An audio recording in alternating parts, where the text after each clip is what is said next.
Salut à tous et bienvenue aujourd'hui à un 48fx pour un nouveau tutoriel sur Blender. Donc aujourd'hui on continue notre conception de maison. Donc là on en était resté donc à l'herbe, puis donc voilà donc un petit peu les dalles en ciment qui habillent un petit peu notre contour de maison. Donc c'est vraiment très joli, hein, je trouve, hein, ça rend vraiment bien. Et aujourd'hui on va s'occuper donc de cette partie-là en fait, hein, donc de la partie qui est ici en terre. Donc plutôt que la recouvrir de dalles en ciment à nouveau, on va plutôt créer des fleurs, d'accord? Donc des fleurs un petit peu voilà stylisées pour habiller un petit peu cette zone-là. Donc je vais vous montrer comment créer des fleurs sur Blender de façon très simple, comment les placer ensuite et comment les améliorer en termes de rendu. Donc du coup pour ce faire on va repasser donc ici en mode pré-rendu, hop, comme ça lag un peu moins. On va désactiver les particules également hein, pour l'instant parce qu'on n'a pas besoin de les voir.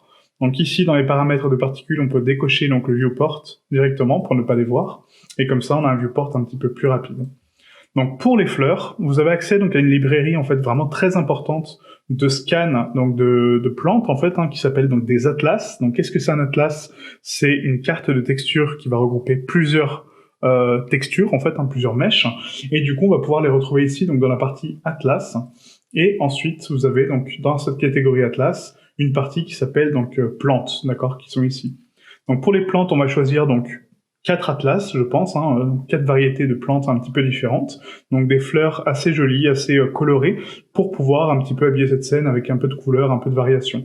Donc on va commencer par celle-ci, donc l'African Daisy, que j'ai déjà téléchargée, d'accord, donc vous pouvez la retrouver ici directement. Ensuite on va prendre également donc la African Daisy donc 2, voilà, donc celle-ci, avec des teintes un petit peu rouges, un petit peu jaunes, etc. Et on va faire également donc, une autre plante qui est vraiment très commune dans les jardins, qui va être un petit peu la marguerite, voilà, comme ceci.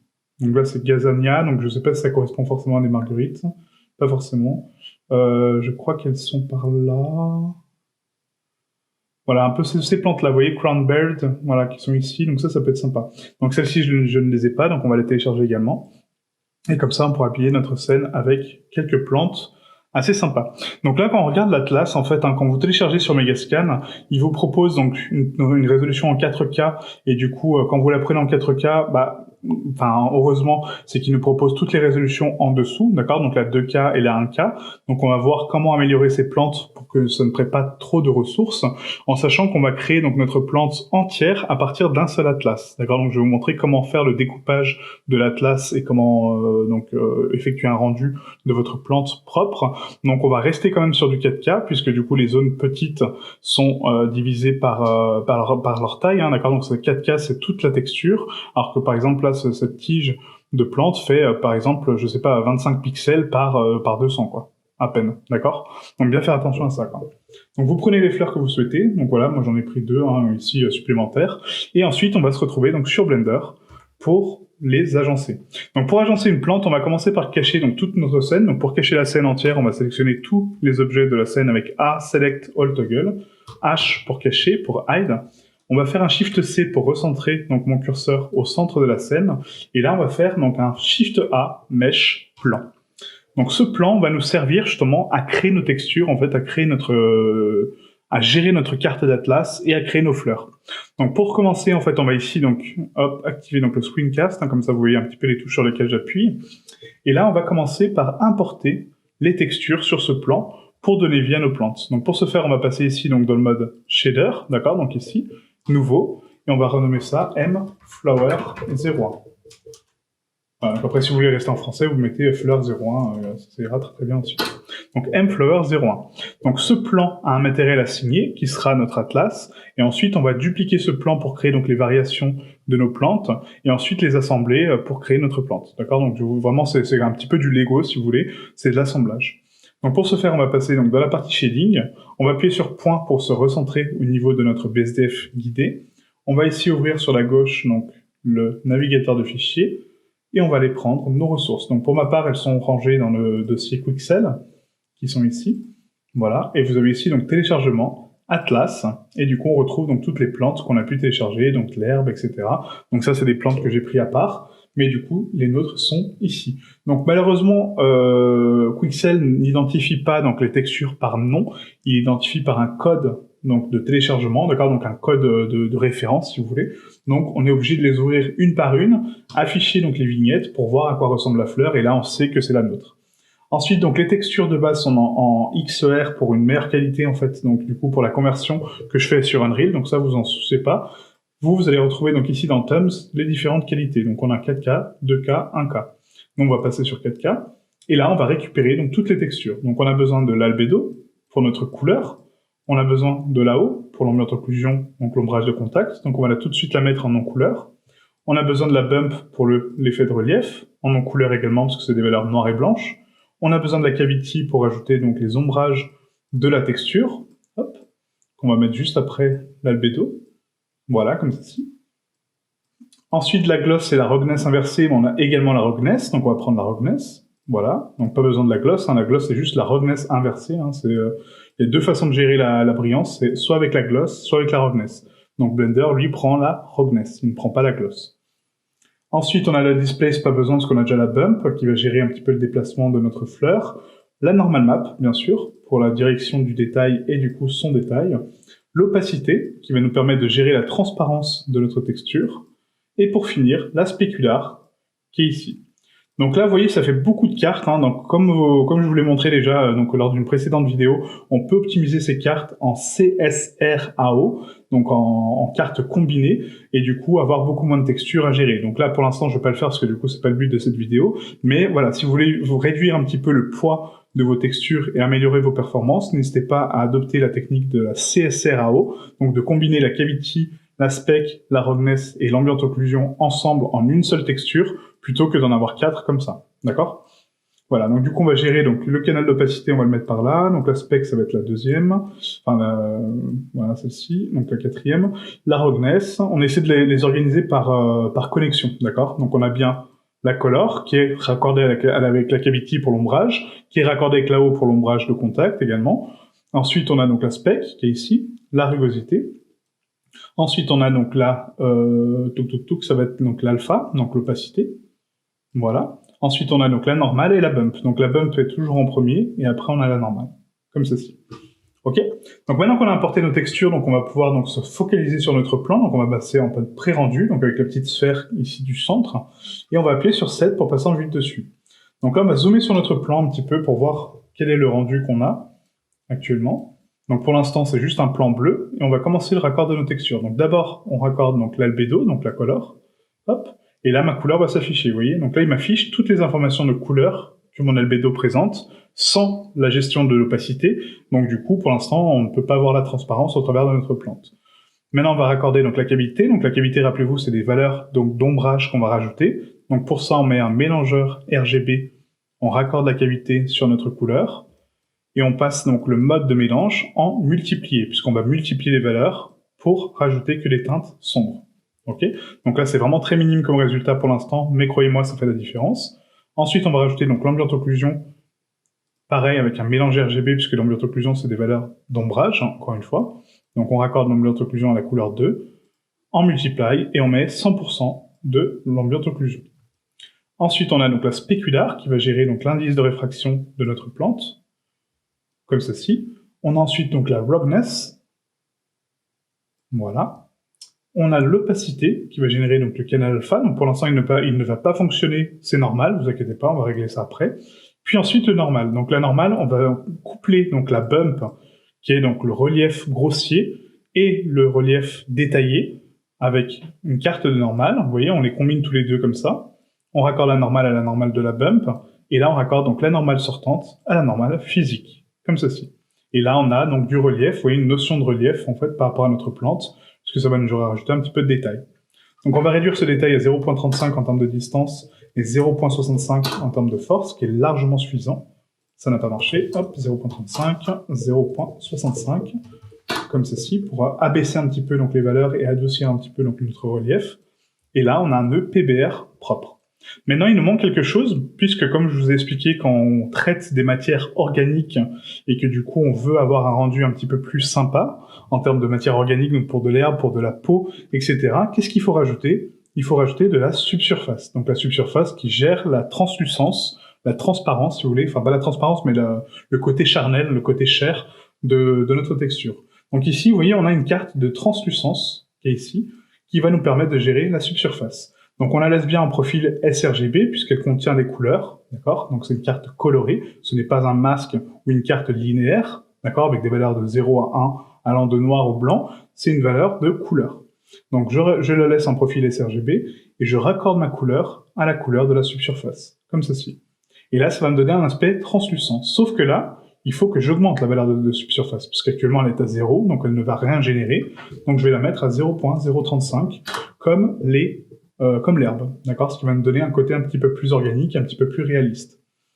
Maintenant qu'on a ça, il faut gérer la transparence de notre opacité.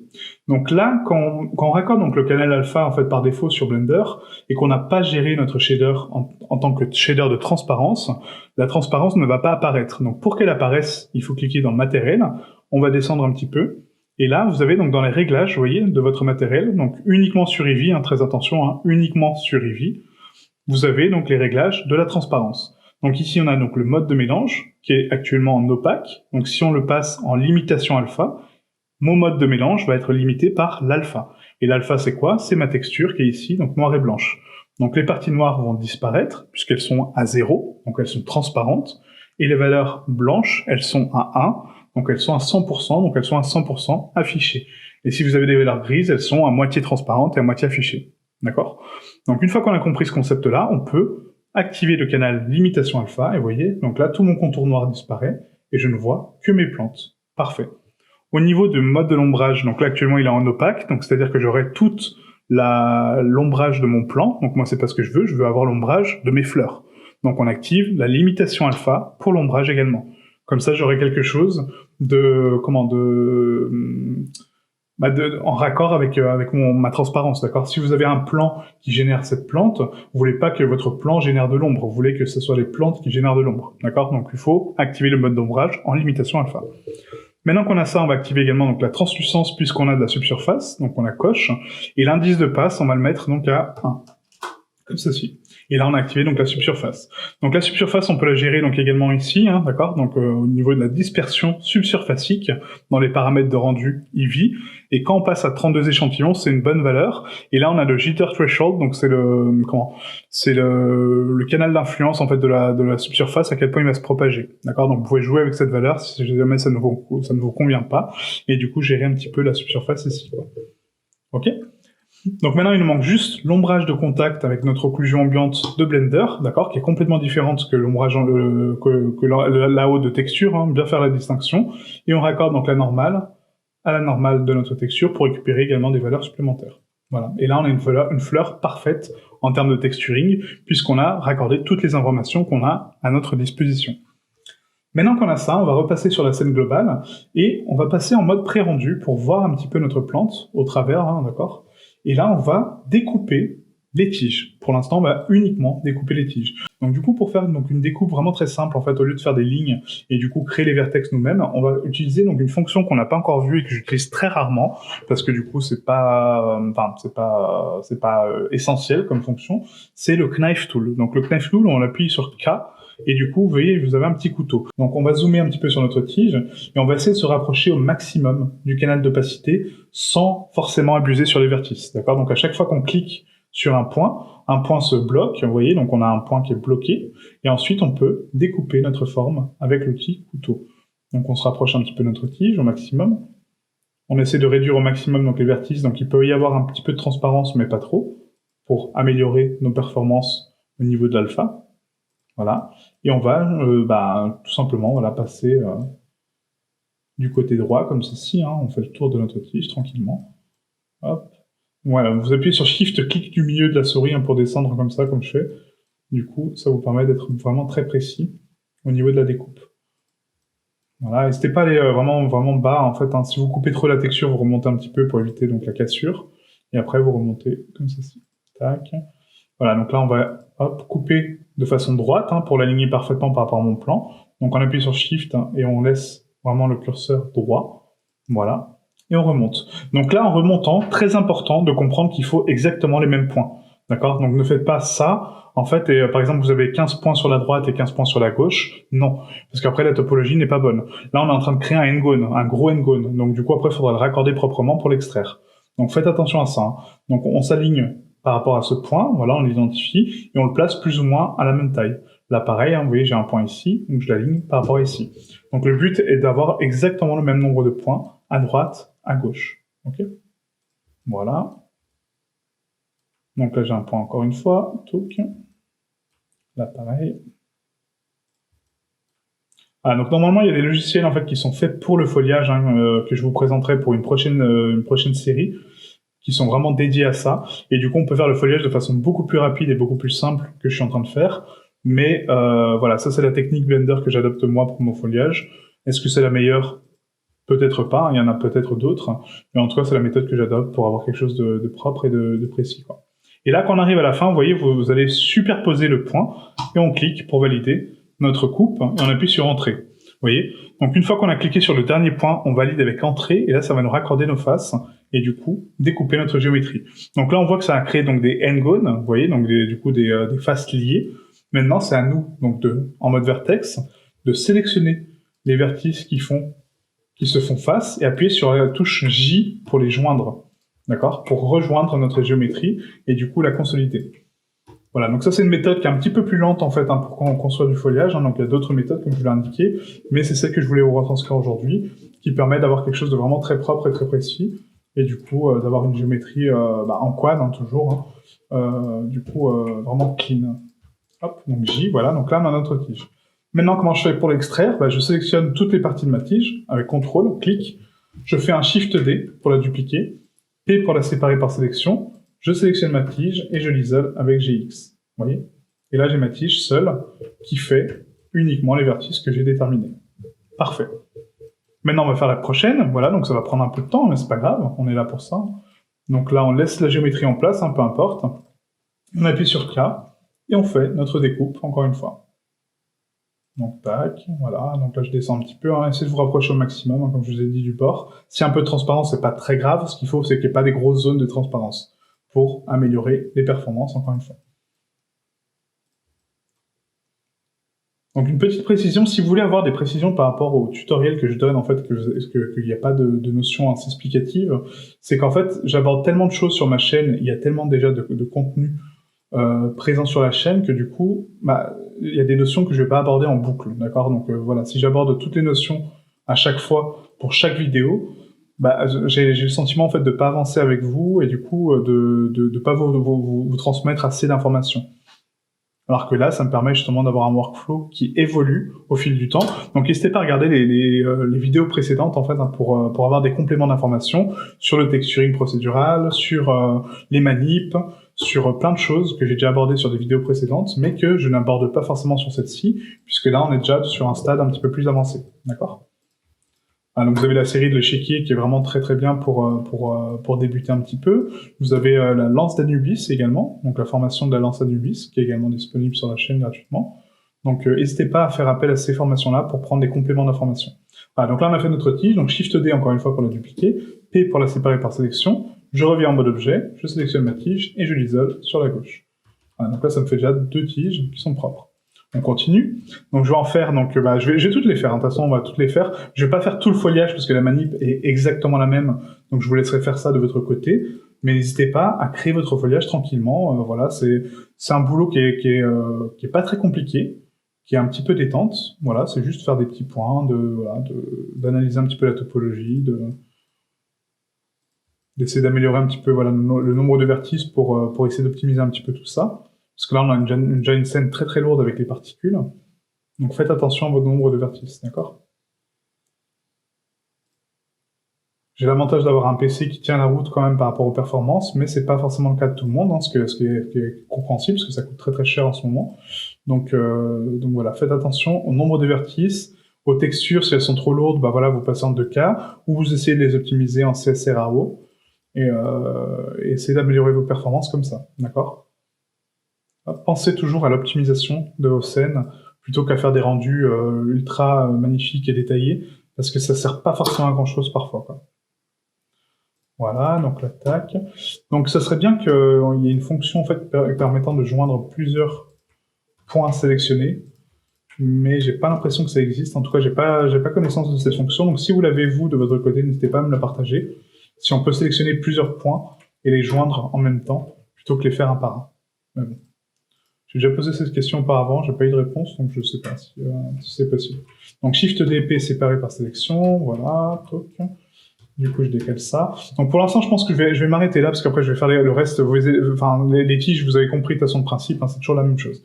Maintenant, pour les fleurs, donc pour les plants, enfin pour la partie fleurs, c'est la même manip effectivement, mais après, c'est comment assembler le reste, d'accord? Donc je vais aller jusqu'au bout de la manip, hein, plutôt que faire tout ça en boucle. Ce sera pas intéressant pour vous. Donc là, c'est la même manip. Donc on rajoute les vertices où on veut. Donc faites pas les arrondis, hein, des plantes. Hein. Le but, c'est juste de casser un petit peu la transparence au maximum, mais pas de retranscrire la plante à son détail près, d'accord? Voilà, c'est pas la peine de faire tout le contour de la fleur, tout le contour de la plante, ça sert strictement à rien. Donc là, vous voyez, on découpe la plante comme ceci, hop, voilà, donc de façon très, très brute, hein, au final, mais on enlève un petit peu de transparence. Voilà, donc faire attention à ne pas rajouter trop de vertices, hein, parce que là, ça devient beaucoup. Voilà, donc j'essaie de réduire un petit peu ma manip, hein, parce que du coup, voilà, donc là, on va laisser un peu de transparence comme ça, c'est pas grave. On va la tronquer un peu. Là aussi, il y en a beaucoup quand même. Voilà. Hop. Ah, donc là, j'accélère un petit peu la cadence, parce que là, il faut vraiment aller un petit peu plus vite par rapport à ça, parce que sinon, ça prend trop de temps. Mais voilà, n'hésitez pas à prendre le temps de faire de la manipulation comme ça. Hein.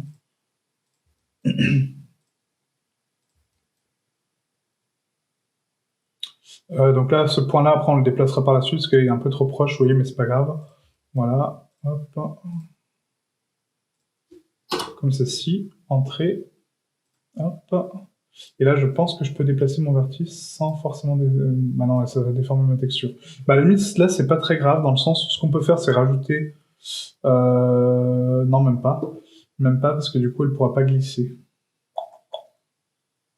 Donc là, c'est pas grave. Bon, je vais casser ma fleur ici. Normalement, il faut vraiment faire le contour propre, hein, parce que là, j'ai pas eu l'occasion de le faire. À la limite, je vais faire des CTRL-Z.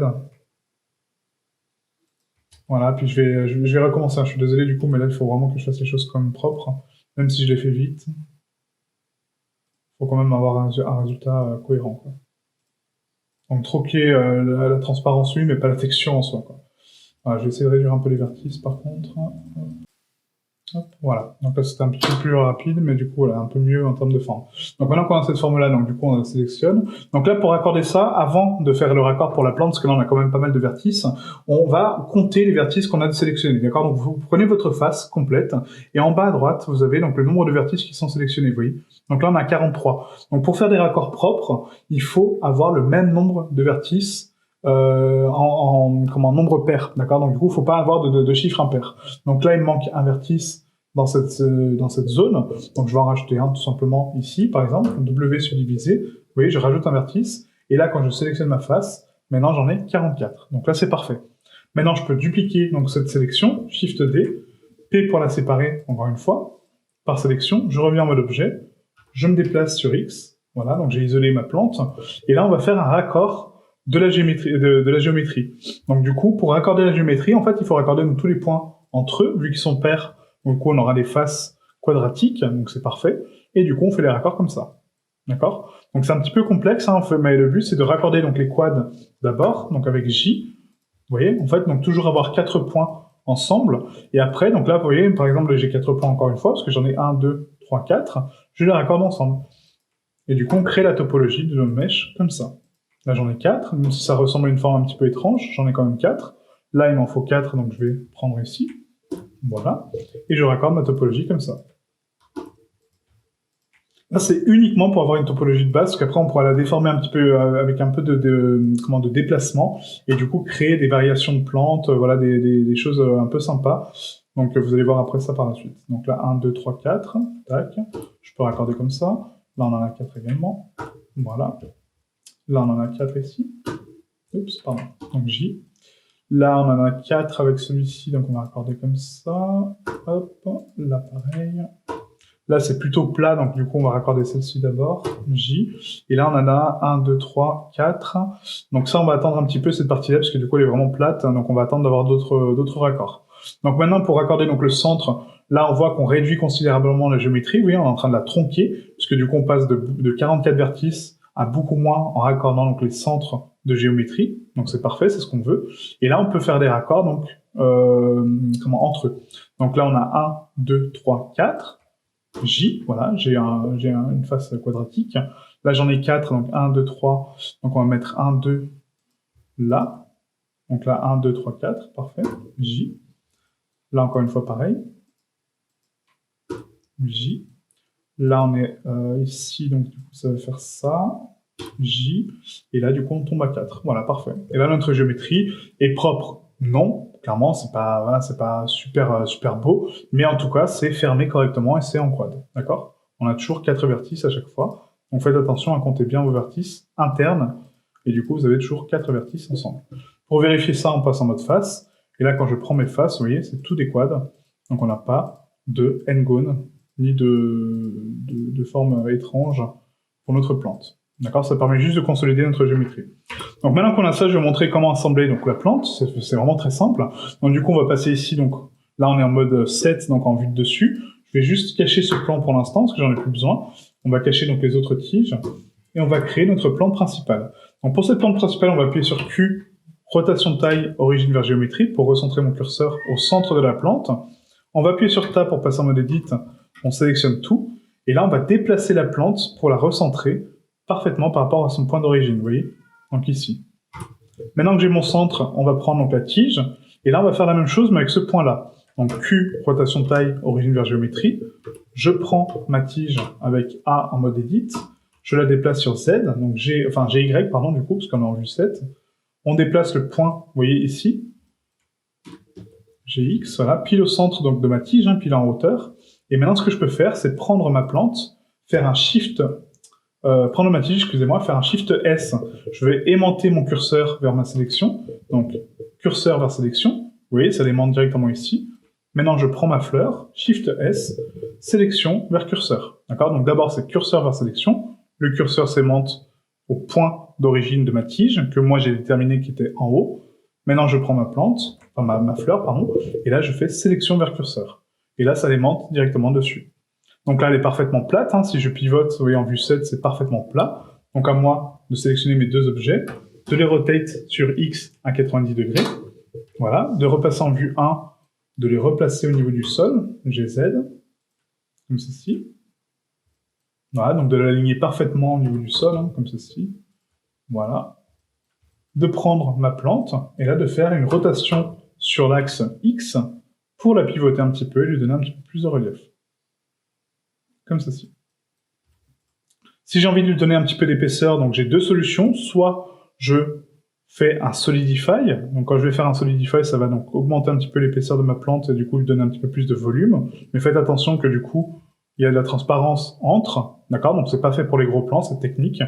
Et sinon, pour les gros plans, il faut vraiment faire la plante de façon propre, sans transparence, et dupliquer la texture en dessous. D'accord? Donc vraiment faire deux textures, en fait, une en positif, entre guillemets, et vraiment avoir le contour de la plante en négatif. Là, on est sur des plantes très low poly, donc du coup, on va pas s'attarder là-dessus, quoi. D'accord? Mais pour des plantes high poly qu'on voit de près, il faut vraiment modéliser la plante. On n'a pas le choix. On peut pas faire comme ça. Là, c'est vraiment de la triche, entre guillemets, de texturing, puisque du coup, c'est juste une texture qui est appliquée sur un plan. Voilà, un plan certes qui est coupé par rapport à la forme de la plante, mais c'est juste un plan. Maintenant qu'on a ça, on va appliquer donc la rotation, la taille, l'origine vers la géométrie, et on va appliquer un léger déplacement sur la fleur. Donc on active ici le modificateur déplacement. Voilà, donc là ça la déplace grandement. On crée un nouveau déplacement qu'on va renommer T-déplacement plante, voilà, plante ou fleur, peu importe. On va le mettre en global pour avoir une variation quand je vais créer mes autres plantes. On le met à 0.1, vraiment très peu, et on va activer donc une texture de nuage. Et du coup, ça va déformer un petit peu ma plante. Donc, soit vous le faites comme ça, par déplacement, donc ce qui est automatique, et du coup, vous pouvez le générer comme vous voulez, ou soit à la main, avec l'édition proportionnelle, où vous allez passer en mode edit, et vous allez prendre donc les vertices, et donner un petit peu de pli, vous voyez, à votre plante, voilà, donc la déformer un petit peu, voilà, la décaler. Mais du coup, voilà, avec le déplacement, l'avantage, c'est qu'on évite un peu les grosses déformations de texture, et du coup, c'est quand même un petit peu plus sympa comme côté organique, quoi. D'accord ? Voilà, donc là on a créé une fleur, vous voyez, en quelques clics. Donc c'est une technique, certes un petit peu longue, ça demande un petit peu de travail, donc il y a des logiciels, comme je vous dis, qui sont faits pour, mais c'est une technique quand même, comme une autre, du coup, qui permet d'avoir un résultat assez sympa, quoi. Voilà. Donc après, si vous appliquez ça pour toutes les textures que vous allez télécharger sur donc les atlas de Megascan, faire cette manip-là, donc créer vos propres fleurs, et ensuite, on va les placer sur notre partie, donc notre petite portion de terrain, donc Alt H, pour revenir sur notre projet initial. Et là, on va prendre notre plante, en fait, et on va la placer en fonction de sa taille. Donc, avant de la joindre, enfin, avant de la placer, on va joindre donc les éléments. CTRL-J. Si vous avez bien gardé votre curseur donc au niveau de la scène, avant ça, il faut appliquer le déplacement, excusez-moi. Donc, on applique le déplacement et après, on fait un CTRL-J. Donc, j'applique le déplacement pour valider ma déformation. CTRL-A. Et ensuite, je sélectionne donc ma fleur et la tige. CTRL-J. Et là, je vais l'aimanter, en fait. Donc, mon curseur, en fait, mon point d'origine va être pile à la racine. Donc, Q, on va faire donc origine vers curseur 3D, donc ici. Définir origine vers curseur 3D, que je vais mettre dans mes favoris. Donc, Q, origine vers curseur 3D. Et là, mon point d'origine est ici. Comme ça, quand je vais le déplacer, j'ai juste à cliquer sur la zone où je veux placer ma plante. Donc, je vais lui dire, bah, tiens, tu veux être là. Je fais un Shift S, sélection vers curseur. Et là, ma plante se retrouve pile au niveau de mon curseur. OK? Donc, du coup, on va faire un scale 0.3. Je pense que c'est pas mal. Voilà, en termes de densité. On va désactiver l'édition proportionnelle. Et là, c'est à moi de roter ma plante, voilà, de façon un petit peu plus sympa, et de la placer avec G, Shift Z pour bloquer l'axe Z, maintenant qu'elle est parfaitement au sol, et la placer où je souhaite. Et voilà, vous habillez donc votre contour de maison avec les petites plantes que vous allez créer, pour avoir un rendu assez sympa. Moi, je vais le faire de mon côté, je vais pas le faire avec vous parce que c'est beaucoup trop long, mais voilà, donc n'hésitez pas... Pardon. N'hésitez pas donc à rejoindre le Discord si vous avez des questions par rapport à cette étape, que du coup n'est pas assez claire peut-être, ou pas assez explicative, mais je pense que voilà, la méthode, vous l'avez compris, c'est juste après de l'assemblage de plantes. Pour les autres, c'est pareil, sauf qu'il y a les feuilles avec, donc vous placez les feuilles sur la tige, un petit peu orientées sur l'axe X à 90 degrés, vous les pliez un petit peu avec du déplacement pour donner un côté un peu plus organique, et vous créez vos plantes comme ça. Ok? Donc merci à vous, et je vous dis à lundi prochain pour la nouvelle vidéo, et du coup on va s'occuper donc de l'intérieur un petit peu cette fois-ci. On va peut-être finir l'extérieur d'abord. On va faire donc un arbre pour habiller donc notre jardin ici, pour le poser dans l'herbe, et ensuite on va faire le portail également, d'accord? Et après on passera à l'intérieur. Donc merci à vous et à lundi. Ciao ciao.